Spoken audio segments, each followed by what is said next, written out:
In this video we'll talk about the Level 8 Adventurer Carry-On 20-inch, and to me it feels like a Level 8 Voyager that you can find my review right here, that evolved a little bit, and let's find out if this evolution, like a Pokemon, is better or not than the Voyager. To look at this, we will first have a quick tour of the luggage, then we will talk about the pros and cons. After this we'll do a pack with me, then a little bit the specs, and finally should you buy it or not. Let's go!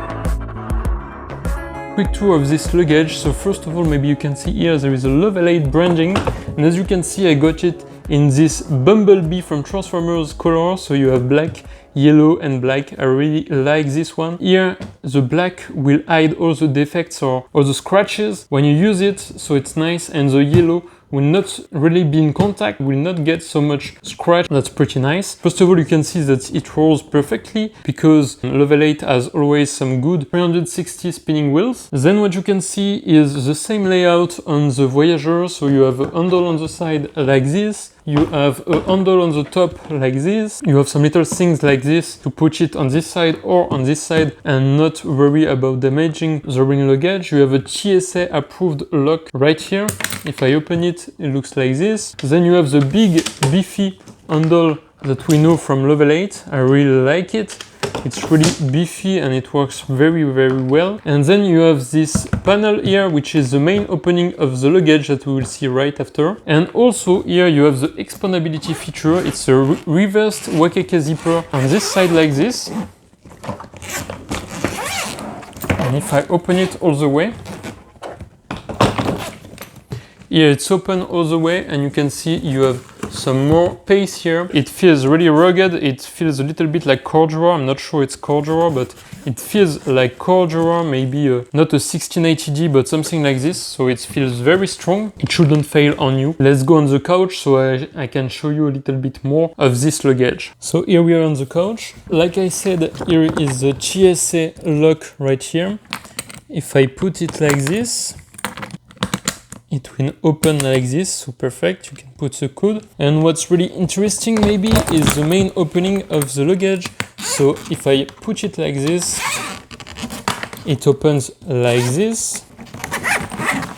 And it's very thin panel here, and the inside is very different from what you can see on other luggages. First of all, you have this pocket on top, which is kind of super nice. You can put stuff inside. Here you have this to keep the top here. You can remove it, you can put it in every position you want. And then on the bottom here you have all the space you need with two little zippered pockets here. A little thing like this, and then a big space. And then here on this side you also have a small pocket like this. I really like the beige interior, which is super nice looking. And you can see you have the expandability open right here. So you have a little bit more, even more space. And you have a logo for Global Recycled Standard. So that's it for the quick tour of the luggage. Pros and cons, let's go. So we'll begin with the cons as always. 3 cons, 3 pros. So the first con to me is the weight. It's not the lightest carry-on, but it's not the heaviest also. It's about 4.08 kilograms, which is about 9 pounds. It's okay, but for example the Voyager is less heavy than this. Then the second con to me is the main zipper here is not reversed wakeke. I really like when it's reversed, and it can be a little bit hard to open because it sticks a little. Maybe you need more structure here to open and close it in an easier way, but it's still okay. And the last con for me is the price. It's pricier than the Voyager, which is kind of the same structure, but you don't have this, and it's a little bit less premium than this one. But if the price is a problem for you, you can also have a 10% discount code in the video description. And then going to the pros, the first one is the opening. I really like it. I don't so much like the zipper, but when you open it, you have full access and you don't need to lay it flat to open. You know, it takes a lot of space to open a 2-compartment luggage. Here you can open it very easily on a couch or something. You don't have this problem of having a lot of space to open everything and to just take one thing out of your luggage. Then the second pro for me is the design. So the bumblebee design with the black, yellow, black is a thumbs up for me. It's really awesome and your luggage will stand out in the crowd. And the last pro for me is it's quite roomy actually.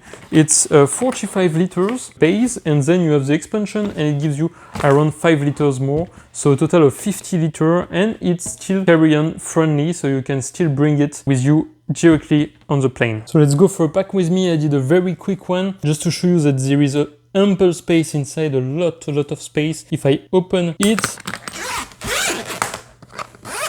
it opens like this, and what I put inside is, first of all, on this side here, I have my toiletry kit, which is quite small, like this. Then I open this, and what I put inside is a full backpack from Evergoods right here, and you have some stuff inside the backpack, so it's not an empty backpack, so it can fit easily with no problem. And then I still have more stuff inside. I have here my DJI to film. I have here a packing cube from Peak Design right here. I have another packing cube from Alpaka, another packing cube from Alpaka, and a packable backpack right here. So you can really put a lot of stuff, and even a full backpack inside. You have plenty of space here, and we will see this in the dimension part, the spec part of this video. So let's go to the specs. Talking about the specs, we are here, so I will begin with this. When it's expanded, you have almost 24 centimeters in height to put your stuff, which is a lot. When it's not expanded, you will lose something like 4.5 or 5 centimeters in height. Then for the dimensions, if you take into account the wheels, it's about 54, less than 54, 53. So it's fine about the 55 for airplanes.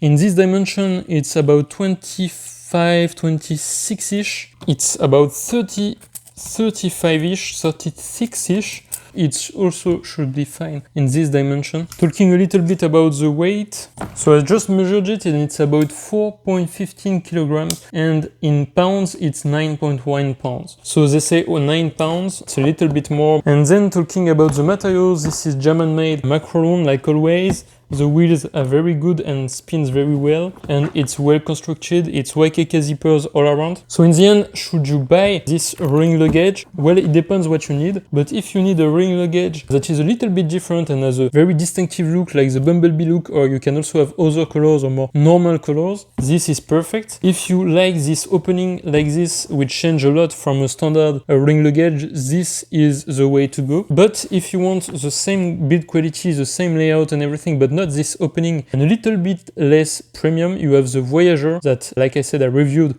on my channel, which is less expensive, and you still have a 10% discount code down below if you're interested. Otherwise, you have other offering from Level 8, and if you want maybe something different from a premium bag manufacturers, you can look at the Air, the Bellroy, or the Peak Design ring luggage, but it will be maybe a little bit pricier. It depends on what you want. If you watched until here, it's because you like the content, so don't forget to like and subscribe to this channel, and see you in the next one. Bye bye.